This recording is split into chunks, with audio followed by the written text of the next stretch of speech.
first off, thank you to everyone taking the opportunity to join us today for this webinar. As you can see, the topic we're covering today is URL API parameters and Fundraise Up, and specifically, we are focusing on Boys and Girls Clubs of America. I'm happy to be joined by Rupert Schutz, who is the Director of Digital Performance over at Boys and Girls Club of America, setting up some housekeeping rules here just to get started. During the presentation, if there are any questions that come up, feel free to put them in the chat. We do have a dedicated Q&A time at the end where we would first go through those questions, and then we could open up to all the attendees for further questions at the end.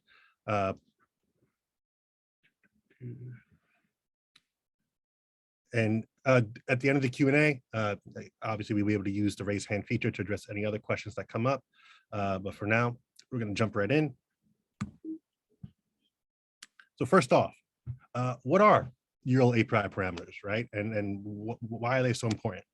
So one thing we want to highlight is what this does give you the capability to do is effectively customize that donor experience where you are essentially able to send over additional information to kind of give your donors a head start, right, in terms of donation process.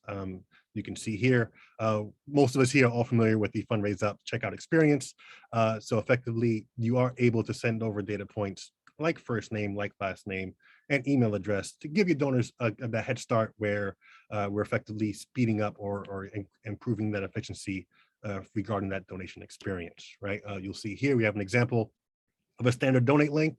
And then I have an example here where I actually am able to insert my first and last name, and you can see in the photo how that looks carried over in practice on an actual donation form. Now, that's just how that works and what it is. But now, what are the benefits, right? What's the reasoning behind this webinar and benefits that it could bring over to you and your organization? So what can be done is you've already developed a relationship with these donors, right? You've had some stewardship efforts. You've been keeping in contact with them regarding just efforts that your organization is doing. So all that work that you've put towards that relationship, you are able to use that information to, again, improve that efficiency for your donation experience, right? A common example here is using the URL API parameters to autofill first name, last name, and email when you are engaging with lapsed donors, right? It's been a year or two since they've donated. You can say, hey, John Doe, it's been 2 years since you gave a gift. Would you consider giving this time around? And to make it easier for you, when they open up that checkout experience, half the checkout experience is already filled out for them, increasing the likelihood of that donation being completed.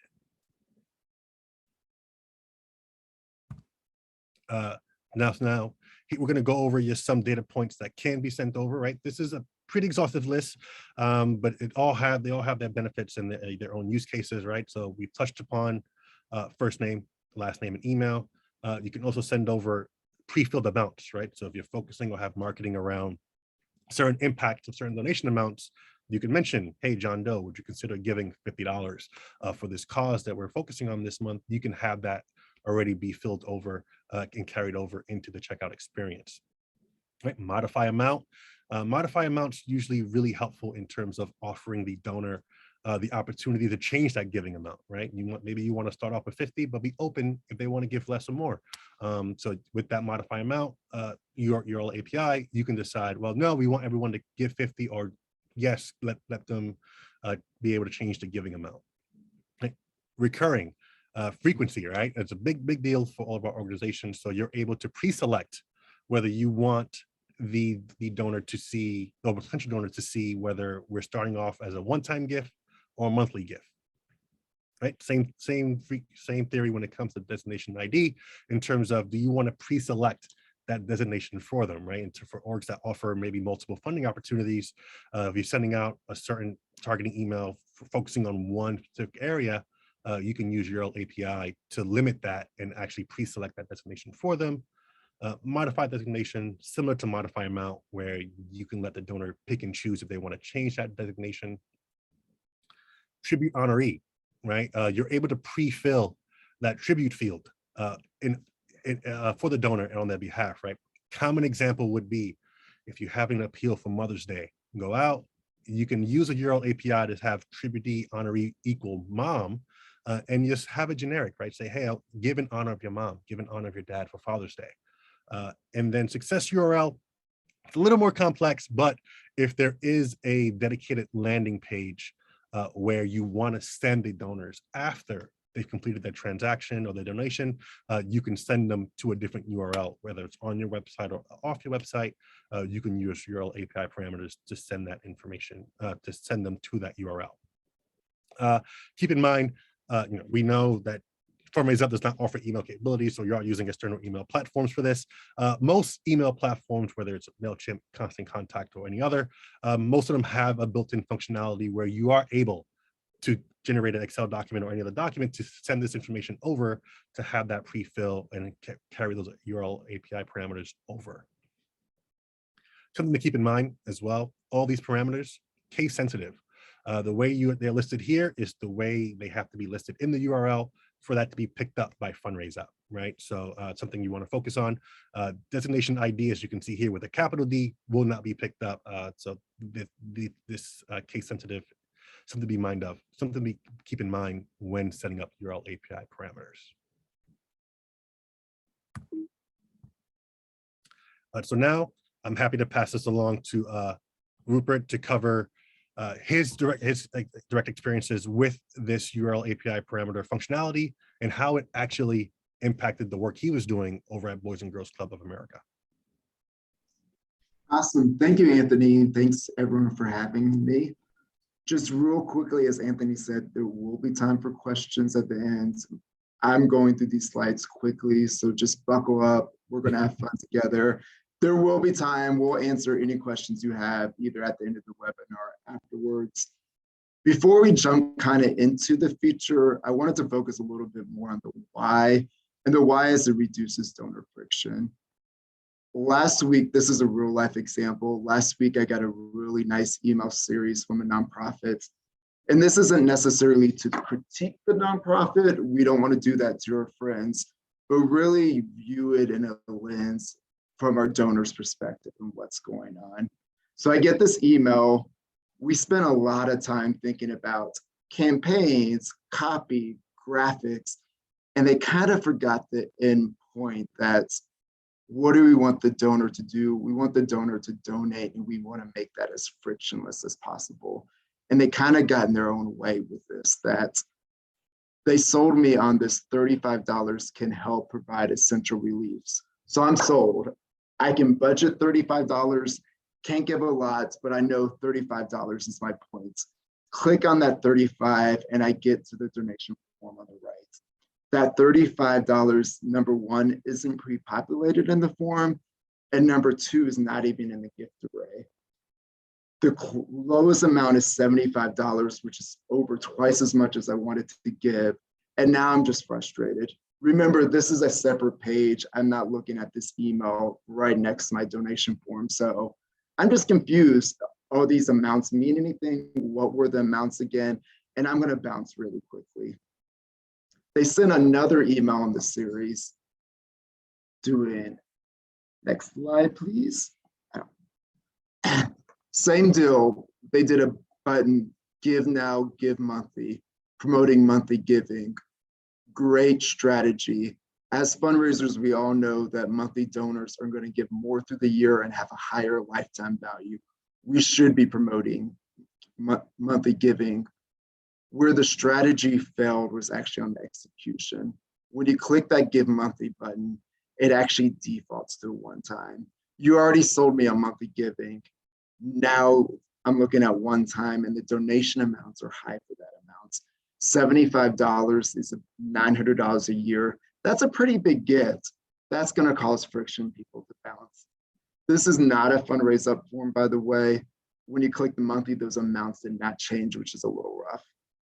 So what can we do about it? We can actually append the URL to add the amounts. Now, as clients of Fundraise Up, you guys might already be using the Fundraise Up elements for custom donation links. Great, that is beneficial as long as we're getting the amount populated. The benefits for using these URL appends is that we can do a lot of donation amounts quickly. It works better with JavaScript, and then we can actually add personalization with those donation amounts. So pretty simple. I'm still going, sorry, Anthony. So pretty simple, all we're doing is adding ampersand amount and a whole number on the end. So if we look at that, add amount equals 35, and it will pre-populate that. Same thing on the next slide, we're looking at the monthly donor. Pretty simple, we are just adding ends reoccurring equals monthly to the ends, and it will go ahead and pre-populate that monthly amount. I will note there is a recurring once on there. You will use that if you have a campaign form that's automatically defaulted to monthly, but you want it to actually work the other way. So you can say, and recurring equals monthly or recurring equals once, and you can add that amount thread to that. So in the example, I could add and 25 and it would populate. Okay. So kind of looking at more at an advanced feature and bringing in personalization.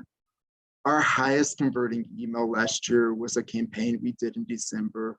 We took our list of donors in 2020 and looked who hadn't given in 2021 and sent them a personal email from our CEO. So in this example, one of my favorite coworkers, Janine, subject line, "Hey, can I count on you again in 2021?"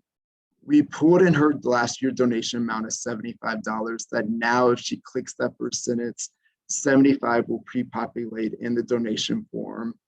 And then she'll have a custom array underneath in the email that will populate as well to try to upsell her. This is kind of the perfect place where personalization and segmentation come together to really drive results. And next slide, we'll be talking about name and email address. Anthony picked up on this at the beginning of the webinar. This will all depend on who your email marketing provider is, MailChimp, Constant Contact. They will be different for everyone. This example is for BGCA specific or personalization fields. I will say this is a good time to visit it because it is beginning of the year and we all just sent out our yearly tax donation forms where all that information lives. So whatever that ours is, percentage, first name, wherever that is, that's what you'll build this URL link. And then once you send out the email, this is how it will look. So I get this email in my inbox. I'm excited and I click double my $75 gift button. How the URL looks, it's pulling in all the information from my email marketing provider. First name Rupert, last name Schutz, email rschutz@bgca, and amount equals 75. If I did just a give now, I would drop that amount, I would change the amount, but it's all being pulled in and automatically populating. That when I click the button, the next page, this is how the donation process works. I click to donate $75 on the email. It's already on the donation form, so I click the donate button. That's one click. I get to the payment screen. I choose one of the express payments, including Apple Pay, PayPal, and newly added Venmo. That's 2 clicks. I confirm that payment with one of those express payment options, 3 clicks. And then finally, my name, email is populated, click number 4, it's already there. My donation's complete. About 25% of our email donors are picking one of those express payment options. The other low 70% is doing credit cards. They would enter their credit card number quickly, and then their name would be pre-populated. I will say one thing about this donation form. We do have a unique one just for current donors where we're not asking to subscribe to our email list since they're already on there. And we're actually not asking for address anymore. If they haven't donated, we are. If they have donated, we already have it on file. And our main goal in our email is to get this donation to convert. All right, so quick wins. I will say we are a new client with Fundraise Up. We switched a week before Q4, which was exciting. All these wins are with the new donation platform. with this custom URL API kind of being the icing on the cake. We're seeing really good results when our current donors are clicking a donate button and converting. We're seeing upwards of 50% increase. I will note one interesting point. For our year-end donors, we didn't see a lot of a jump in our conversion rates. And a lot of it, those are the people that have been putting off giving and waiting to the last minute, and they don't have a choice anymore. They're going to fill out every field, do whatever you need to do. We're seeing these very high increased conversion rates on kind of our one-off campaigns in different types of the year. And why that's so exciting is that we're hoping to get these donors, we make the donation process so simple. We get the donors early so we don't have to worry about them seeing our email in a cluttered email box at the end of the year. And number two, hopefully we get them to give multiple gifts through the year. That's if we can get that donation quickly, that hopefully they'll come back again in 6 months and donate. We have seen an extreme increase in email revenue. I will say Fundraise Up was kind of the final piece of this puzzle. Big shout out to our digital fundraising agencies, Streetlight Digital and Round Square Strategy. We've been on a journey together. 2019, we cleaned up our email list deliverability. 2020 with COVID, we focused on messaging, connecting with the donor. In 2021, we finalized our plan with switching to Fundraise Up and the conversion. Our email list can be great. Our messaging can be perfect. We can A/B test subject lines, do everything. But if we're not executing at the time of donation, we will not see those type of results. And then the URL parameters also allowed us to do some fun things, including send segmenting emails based on donation amounts. Another random benefit, we are seeing cleaner data. Remember with email addresses, a lot of us live in an aggregated email box, especially on mobile, where your emails just come into one email. I don't know if it's my personal email, business email, whatever it may be. By pre-populating that email address, that allows us to avoid duplicate contacts, and more important in my mind as an email and digital marketer, if they donate in the morning and I have a lot of emails going out, I can quickly register and exclude them later on. Another fun fact, we are seeing a lot more spouses' names, that because it's pre-populated within our donor base, we are seeing it more in the donation form. One random thing I will point out as a quick win is this reminder element. With that URL, it doesn't matter if I go click on a single button, go anywhere. If you exit out on the first page, it will automatically pull in your name and donation amount if it's in that URL. And we're seeing about a 2% email conversion rates. And I will just kind of like stop the webinar real quick on the note to mention how cool that is. That without a lot of work, Fundraise Up is making us look really good, that this is an advanced feature that we went from the beginning of the webinar talking about. I clicked to give a $35 resource and it was nowhere to be found on the page. And now when I exit off, I'm getting a personal shout out on the webpage. I'm getting a donation in 4 clicks. That these little wins add up, that Fundraise Up is doing the heavy lifting. 2% doesn't seem like a huge win, but it adds up. I will plug real quickly because I think we're doing good on time. Another quick win is that post donation monthly upsell. We're seeing about a 2% donation. I talked about that conversion rate not happening year ends. It was really impactful for us when we looked at that donor who waited on December 31st, that after their donation, they got a personal upsell that said, hey, January 31st, 2022, do you want to start a monthly donation? Pre-populated a smart donation amount. We already have their payment information. We captured 2% of that audience going into 2022 that we don't have to worry about anymore and got a higher donation. And kind of just things to think about before you go into start using this.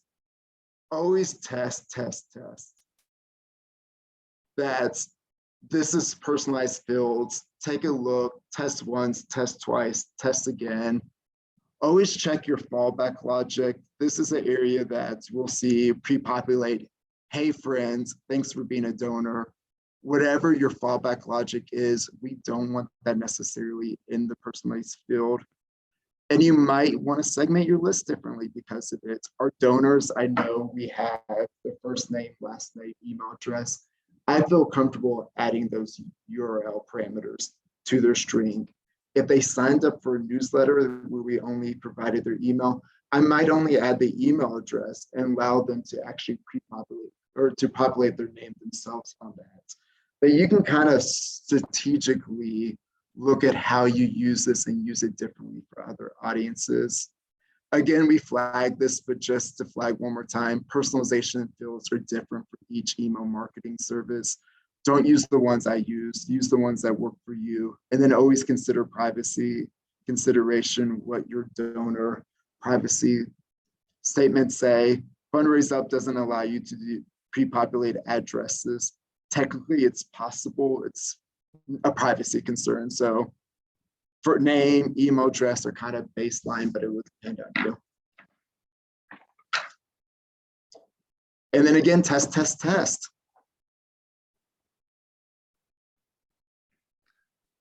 Thank you, Rupert. So as a reminder to people who joined a little late, this webinar is being recorded, and everyone who RSVP'd will receive a copy of this sent to them post-event.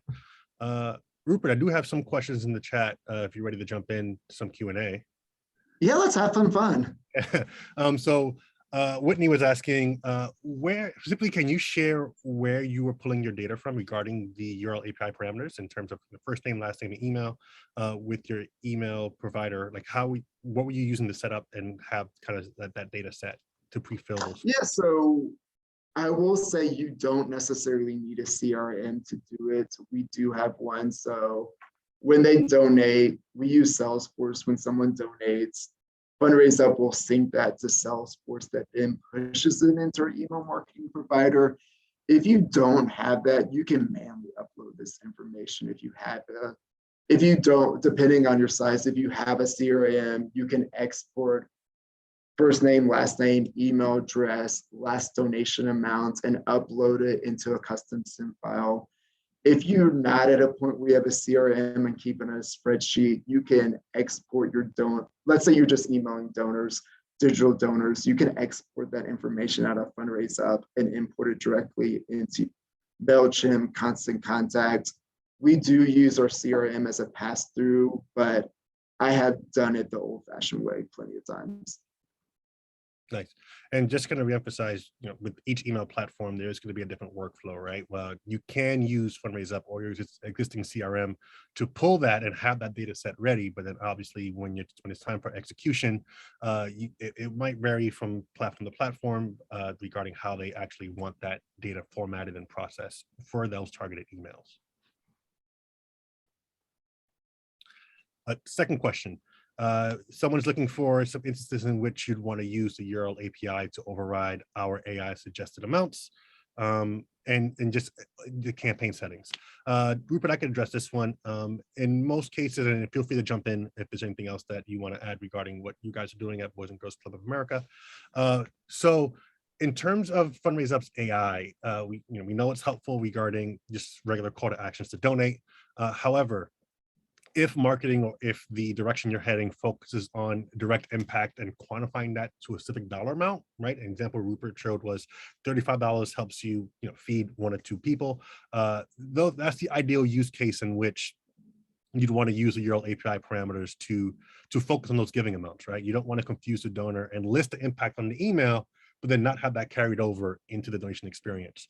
So if you have content focusing on that impact specifically and specifically focusing on impact regarding gift amount, that's the ideal use case you want to use the URL API to kind of override our AI, even in terms of frequency, right? If you want to do a lighter version of it, if you want to have an email focusing on just giving monthly instead of just giving one time, you can use the URL API to have that donor experience start off on the monthly tab instead of the giving once tab. So those are just 2 common examples you can use. Obviously, it would vary case by case, but that, yeah. Rupert, is there anything else you want to jump in? I would add, The AI is very powerful and we've seen good results, but you will have more of the last donor data too when you send the email. Mhm. And this is a testament to our digital fundraising partners, Streetlight and Round Square. We did do a lot of custom ask, and we didn't do a heavy lift. It was, if your last gift was under 50, you saw this gift array. If your donation was between 100 and 500, you saw this gift array. That those are kind of, we're piggybacking off the AI, that if they click one of those buttons, it will populate that amount. And then the AI will also pull in the background and the giving array its own information. So we're kind of tag teaming it to hopefully upsell that donation amount.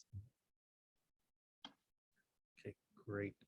I do see here there's a follow-up question just regarding the landing pages. I'm going to go back a few slides. I think we want to make sure we're referring about the right idea here.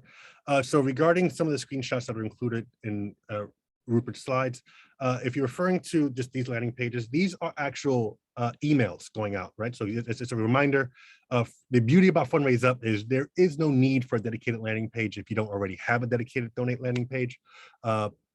These are all different emails that are going out with different personalization tags in the email to provide that personalized experience. You are able, like for example, the most common one you'll see here is that first name one. Most common email platforms will give you that feature where it'll just pull from whatever's in, MailChimp, for example. In those cases, since you're already using that personalization functionality, this can be passed over into our platform and our donation experience this in a similar way, right? So just to kind of reiterate that, this is all, the first part of this interaction will be off of your website and off of Fundraise Up. In most cases, the most common place would be directly in their inbox. The URL API is just another functionality that can be leveraged if you're already using personalization in your marketing emails to continue that experience and bring those data points over into Fundraise Up when they do get there and decide they want to make a gift.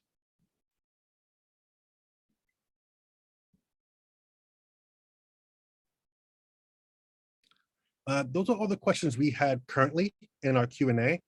If there are any other questions that have come up that you want to ask live, feel free. If you want to raise your hand in Zoom room, happy to unmute you and you can ask your question there. But if not, feel free to again use Q&A to leave your questions there as well.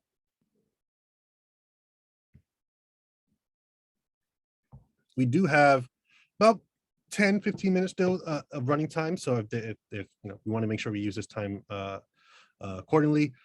Just as a quick question, feel free to share this in chat. Just we were talking about email personalization. How many people in chat currently are using that to some capacity, whether it's marketing emails or anything else they have going out? I'm curious to see how many of your marketing teams are doing this already for donor stewardship and cultivation.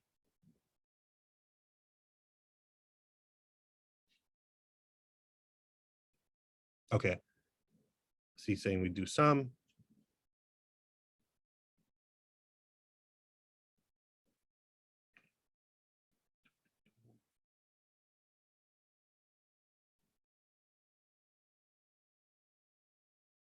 Okay, so we do have some questions. Another question coming in is regarding URL API and UTM parameters, right? So it says, all right, so Rupert, I guess you could jump in here and share your feedback. Are you using typical UTM parameters in addition to adding URL API parameters to the URL? Yes, we are. And it will be a long URL. I kind of cleaned it up for us, but we do tack on UTM parameters as well that get picked up. The one cool thing about Fundraise Up, it doesn't matter the order that I can use these API URLs in the beginning, I can use it after the UTM parameters, that it will pick them up no matter what. I could do last name, first name, amount, email. I could throw in whatever it is, it will work in the order it will pull, but we are using UTM parameters as well. The only caution point there is that if you add a space by accident, a parameter, it will break some of that personalization, but the form will still open. You just might not have tracking or kind of some of the personal information. But that's again why we test. keep in mind, if that's something you are looking to use, if you have not used UTM parameters yet, Fundraise Up is built to pick up 4 or 5 of the key UTM parameters natively, where there's no extra setup. So again, I always recommend consulting with your marketing team or whoever handles email, just to make sure that's set up properly. Because if it is, we were able to pick that up natively and include that in any reporting, just with no extra work. I'll say, and it's simple. I will just plug the UTM parameters. There's a help page that has all of them, but it's easy to add and UTM source equals and just add the date and email. That way, if you have a bunch of campaigns, you can track exactly what email came from as a baseline. And then there's more fields if you wanted to start digging into, did it come from a blog post? Did it come from a donate link in the email? Where did it go? Another cool feature about the UTM parameters that will, and I call them soft asks, but really cultivation email that will have a great story, see how the club is impacting this kid's life, read more about it, and you click the read more button, takes you to our website. Our comms team has created a great story, and at the end, there's a donation link. As long as you don't leave that blog post, when you click donate, it will pick up those UTM parameters for you. So you can see, oh, that actually was driven by the email. But even though it came from the website, it came from this email and it came from them clicking that blog post. Now, there's a couple fun features that you don't have to use all of them, but I would recommend trying 1 or 2 of them. And there was a question regarding personalization. So if you're already doing a high level of personalization in your marketing emails, you're essentially, Rupert, you correct me if I'm wrong, but it's safe to say you're kind of halfway there, right? In terms of, if you already have like that example shown on screen with the last gift amount, you can use that the same way Rupert did with their targeting lapsed donors, and just make that the call to action for this gift, right? Hey, you gave us $75 2 years ago. Would you consider giving us $75 again for this year, and have that just smoothly transitioned and carried over directly into the Fundraise Up checkout, where you can show the other parts of the ask string and maybe have the AI show other parts and other donation options. But focusing on that 75 could be a great way to start that conversation and start that conversion back into an active donor for that one individual. I was gonna say, you're about 90% there, because that's the struggle, is the data part and having clean data points, especially when it comes to name, last name, and getting some of those donation amounts in there. Yep. That adding the string, if you're already including in the email, really is just taking that little snippet of personalization and adding ampersand first name equals personalization, and now it's in that donation form. And for those just looking to kind of get their feet in the pool and just start with these using URL API parameters, most common one, if you want to start off, email address, right? You have that, you email them directly. If you kind of want to just start testing it out and seeing how it works in terms of conversion, the safest way to start would be using that email address field and just having that send over the URL. If you see an uptick in conversion, you could start expanding on that, including first name, last name, and start testing with different donation amounts.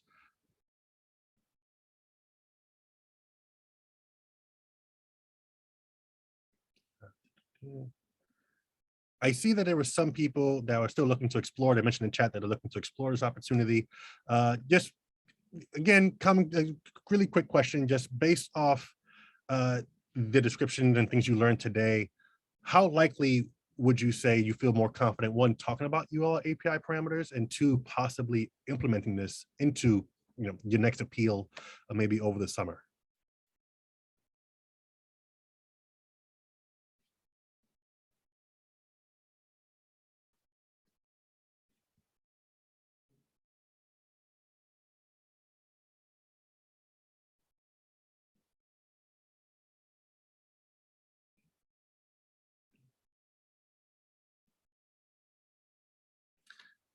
Exactly. Thank you for that comment, Jerry. Yeah, like the key to all this is having clean data, right? Which is always a challenge in itself, and it's always an evolving process. As Rupert mentioned, this could be a way to kind of jumpstart that process as well, where you can have kind of put that responsibility back on the donor to make sure that they're updating their most recent address, name, email, and email address through the Fundraise Up checkout.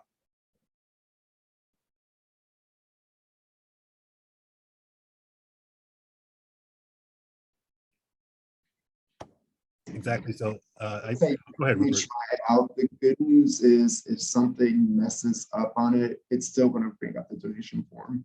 As long as you're not pulling in a wrong name, that you're not going to break the donation form.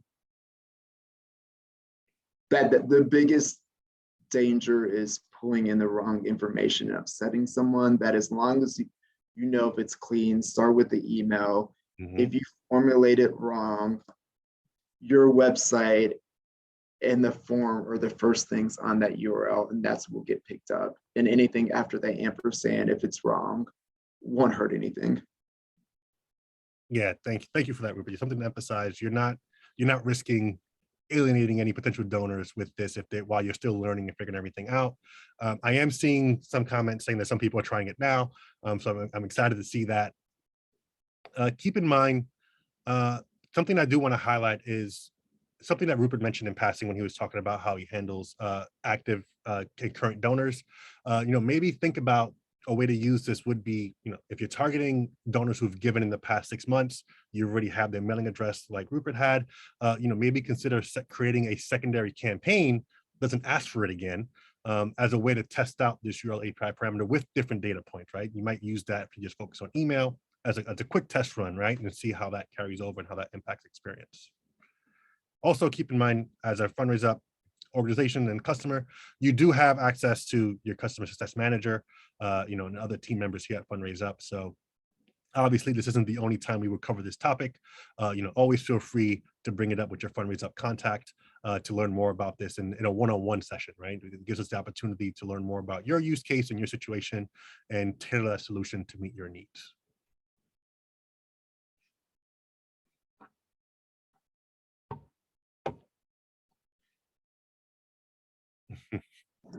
I would say if anyone has any questions about our experience too, that was my real email address. You can find me in LinkedIn as well. I'm part of the Fundraise Up LinkedIn community. So I see posts. If you want to post it there, we can connect offline if anyone has any questions about results. But I do think it's a really cool, if nothing else, the amount in reoccurring, definitely try, because I think that's a major pain point with nonprofits. And that was a big nonprofit that I used an example. It happens way too often, and then you can start exploring other things. But I'm happy to share our experiences. Yep. So we have about 5 minutes. If there are any other questions, we hope. Thank you. Well, first of all, thank you for attending, and we hope you found this information helpful. Just reading the comments again, I'm excited to see that some orgs are jumping in right away and wanting to test this out. So I'm hoping you see some results, positive results, and with this testing. Again, to reiterate, Fundraise Up is always available to provide support if there are any additional questions outside of this webinar. We want to make sure that you have access to us, and we want to be a viable resource and a line of support for you to make every single campaign you launch as successful as it can be.